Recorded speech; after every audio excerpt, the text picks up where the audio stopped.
Устаз, эмне үчүн шам намаздан кийин Кур'ан тилават кылынбайт дейт. Бул жөнөкөй эле биздин салт деп койсок да болот. Жөнөкөй эле нерсе. Намаздардан кийин өзү мондай тилават кылсын деген көрсөтмө жок. Тилават кылсын намаз ассаламу алейкум түгөйт. Бүттү. Бүт китепти окусаңар, хадис китептерин, фикх китептерин ассаламу алейкум бүттү. Андан кийинки амалдар бардыгы бар. Алар инфиради амалдар. Субханаллах, алхамдулилlah, Аллаху акбар, башкалар бардыгы бар.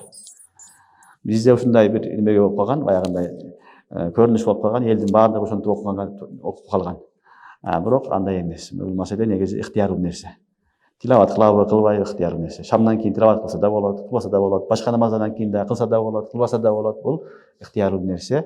Негизги нерсе туура түшүнүш керек, шариятыбызда дин эмне? Пайгамбар көрсөткөн жол саллаллаху алейхи вассалам. Ибадат ошол пайгамбардын жолу менен ибадат болот. Ага ардекени кошо берсең, шарият башка нерсеге айланып кетет.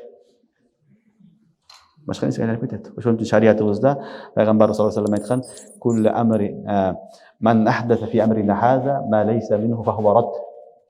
Шариятта жок нерсени ким жаңы нерсени киргизген болсо, ал мардут деген, ал бидат деген болбойт деген. Ошондуктан шам намазынан кийин деген нерсе көрсөтмө жок. Башка намаздарга да көрсөтмө жок. Ыктыярдуу нерсе, окуса соогун алат. Бирок окубаш керек экен, шамдан кийин дейт калса күнөөкөр болот. Анда эч бир көрсөтмө жок. Ассаламу алейкум намаз бүттү. Эми зикирлерин толтуруп, Кур'ан окуйсуңбу, зикир кыласыңбы, дуа кыласыңбы, ыктыярың баарын кылсаң боло берет. Бирок мындай кылыш керек, кылбаса күнөөкөр болот десе, анда бидат болот. Ушундай кылыш керек экен, кылбаса күнөөкөр болот десе, анда эмне болот? Шарияттан чыгып кетет. Шарияттан чыгып кетет эмес, бидат кылган болот. Түшүнүктүбү? Ошон үчүн эhtiyat кылгыла.